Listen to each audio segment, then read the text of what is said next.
Este jovem, ele o que fez foi tentar a sorte para ver se podia se sair bem neste debate. E as pessoas, como gostam de cortar sempre trechinhos, então acabam ficando com aquela impressão de que, pronto, fulano X ganhou nesse debate e tal. Mas, na verdade, o Sheikh Nur também, acredito eu, que explicou, pese embora eu não ter sentado para assistir todo o debate. Mas agora vamos ao que nos interessa. Ele citou aqui o Corão 3, versículo 151, onde Allah diz: infundiremos terror nos corações e tal, de acordo com a tradução, e por aí vai, né? Os versículos que ele acabou de citar. Porém, ele não está a perceber o contexto destes versículos. Aqui nós podemos perceber que estes versículos foram revelados numa altura em que Allah já havia permitido guerra contra aqueles que massacraram e maltrataram os muçulmanos. Como podemos ver no Surat al-Hajj, no seu versículo 39, Allah diz: ele permitiu o combate aos que foram atacados. Escute bem, ele permitiu, ele quem? Ele, Allah. E outra coisa errada deste jovem é pensar que o Corão, quem fala no Corão é o profeta Muhammad. Está errado. É Allah quem está a dar estas ordens. É Deus quem está a dar essas ordens. Portanto, diz Allah, de acordo com a tradução de Samir el-Hayek, salvo erro, ele diz: ele permitiu, Allah permitiu o combate aos que foram atacados. Quem é esses que foram atacados? Muçulmanos. Portanto, o jovem primeiro devia conhecer a história do Islã. Quando o profeta Muhammad sallallahu alaihi wasallam divulga o Tawhid, divulga a unicidade de Allah em Meca, as pessoas foram contra ele, não só contra ele, mas também foram contra aqueles que seguiam a religião islâmica, a religião do profeta Muhammad sallallahu alaihi wasallam. Portanto, foram massacrados durante 10 anos. Por que os muçulmanos fugiram para a Abissínia? Será que eles é que atacavam as pessoas? Não. Eles é que eram atacados. Os muçulmanos eram maltratados. E o profeta pedia para que eles tivessem sempre paciência. Mas quando passaram para Medina, quando emigraram para Medina, lá encontraram uma outra força, né? Encontraram uma outra força, quer dizer, outro inimigo. Este inimigo já era invisível, neste caso, os hipócritas. Por isso que diz-se na gíria popular que é preferível ter um inimigo assumido, que este é inimigo, do que ter um amigo que é inimigo.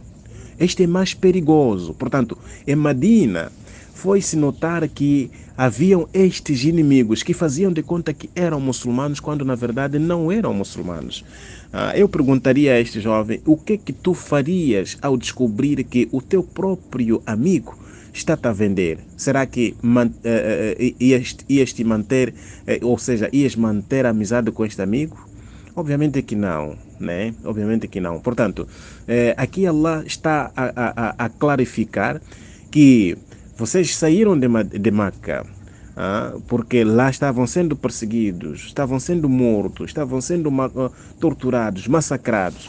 Mesmo aqui em Medina, aqueles de Meca têm contato com esses de Medina e já tem hipócritas aqui que querem facilitar o ataque. Então eu permito, este versículo está claro, eu permito, Allah está a permitir que os muçulmanos joguem na defensiva, ou seja, peguem a arma e vão, né, defender-se.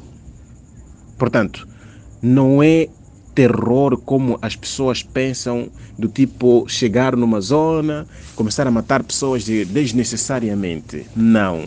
Os muçulmanos, ou seja, se um muçulmano ou se um Estado islâmico ou se um grupo de muçulmanos quer começar com uma guerra, essa guerra tem que ter seus motivos.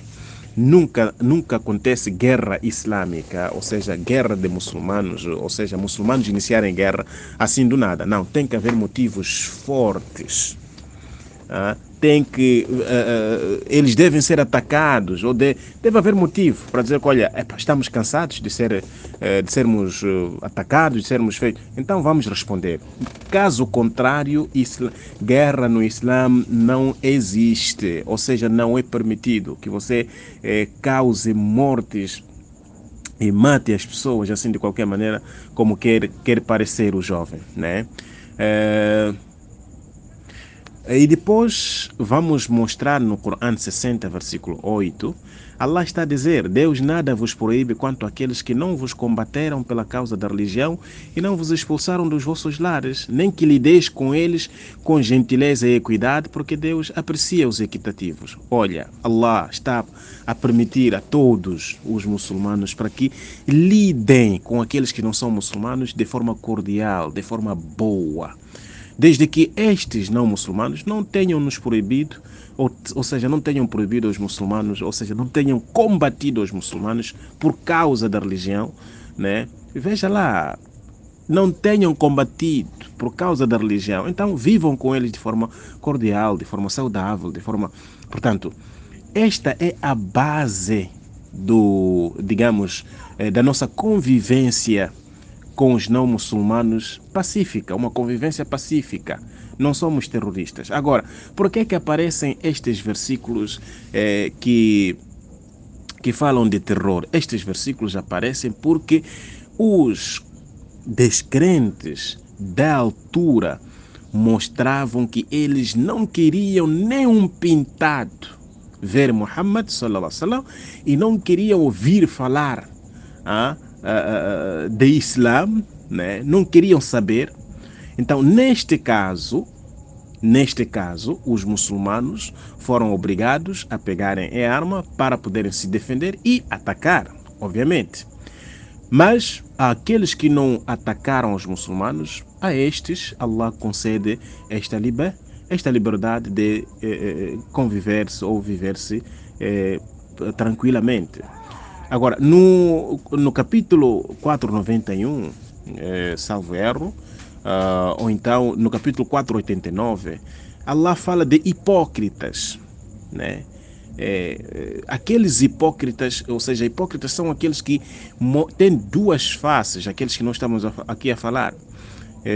Hoje estão como muçulmanos, mas amanhã eles vão divulgar todo o segredo que os muçulmanos, se calhar, tentaram fazer ao longo dos dias, por exemplo, que era para defender a cidade, defender os muçulmanos, defender, né? Eles iam despejar esse segredo ao inimigo.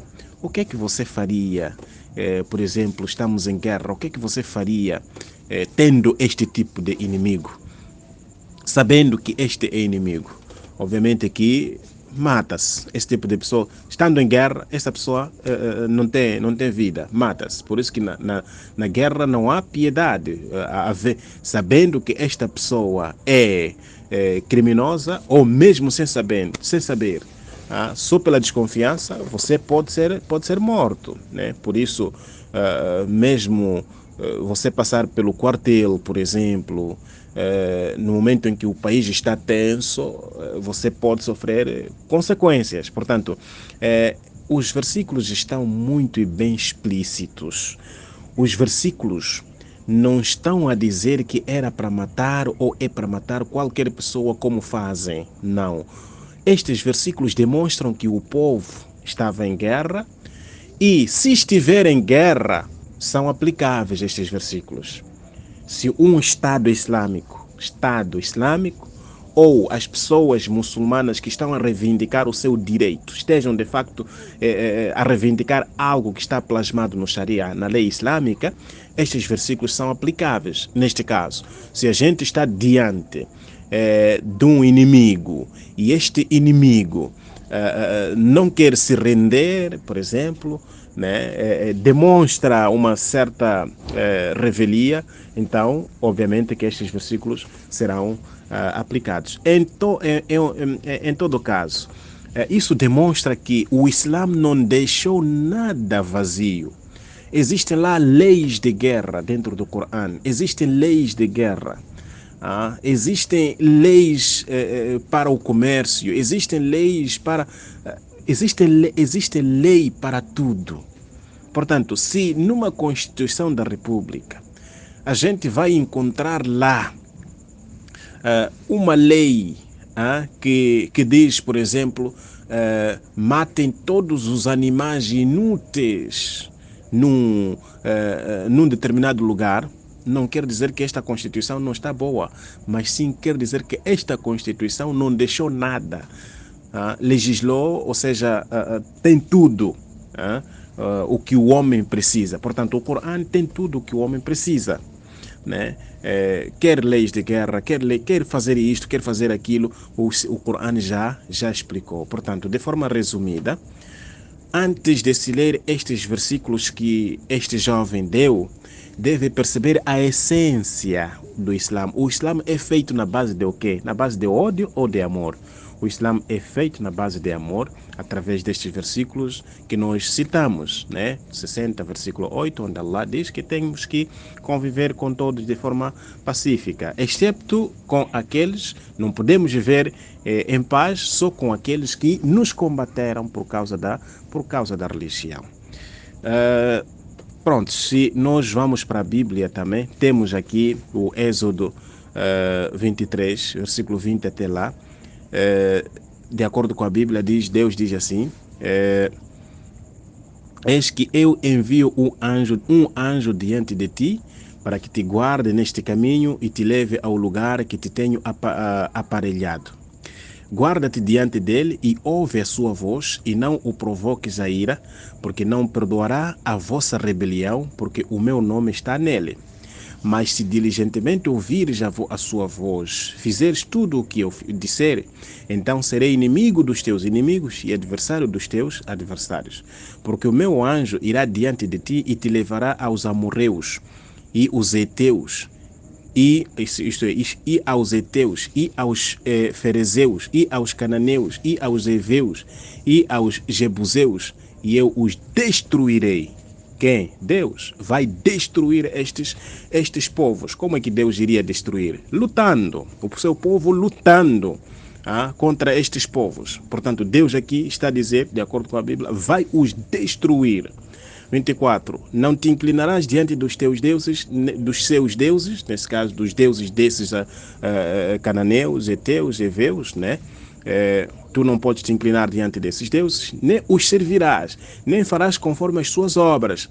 Antes os destruirás totalmente e quebrarás de todo as suas estátuas. Nesse caso, esta é uma ordem que vai para Moisés, assim como para aqueles que estão a apoiar a Moisés. E servireis ao Senhor vosso Deus, e Ele abençoará o vosso pão e a vossa água, e eu tirarei do meio de ti as enfermidades. Não haverá alguma que aborte, não haverá alguma que aborte, nem estéril na tua terra. O número dos teus dias cumprirei. Enviarei o meu terror diante de ti. Neste caso, enviará o terror diante de Moisés, que é para Moisés, através do terror de Deus, aterrorizar os inimigos, desconcertando a todo o povo onde entrares, e farei que todos os teus inimigos te virem as costas. Portanto, vendo Moisés e vendo a tropa de Moisés, todos os inimigos fugiriam. Por causa do quê? Do terror de Deus. Portanto, quando Deus diz no Corão, quando Deus diz, infundirei terror nos seus corações, está, nesse caso, nos corações dos incrédulos, das pessoas que não acreditam em Deus, quer dizer que Deus dará medo. As forças inimigas não terão como lutar com os muçulmanos por causa do medo que Deus irá colocar dentro dos seus corações. Vamos dar um exemplo. No passado, por exemplo, nós tínhamos, quando os muçulmanos cumpriam com os mandamentos de Deus, um kafir, um não muçulmano, tinha medo de passar do quintal da mesquita, respeitava. um não muçulmano, quando ouvisse adhan, sobretudo nas nossas terras lá, quando ouvisse adhan, parava, sentido, porque o muçulmano está a fazer adhan. Portanto, quando alguém cumpre com as ordens de Allah, o que é que acontece? Os seus adversários têm medo desta pessoa, respeitam bastante a esta pessoa. Pronto, para não alongar muito com o áudio, bem, Abdullah, penso que ficou essencial. Mas se não conseguir explicar bem, é só me dizer, eu vou tentar o meu máximo, ver se consigo ainda dar uma boa explicação, inshallah.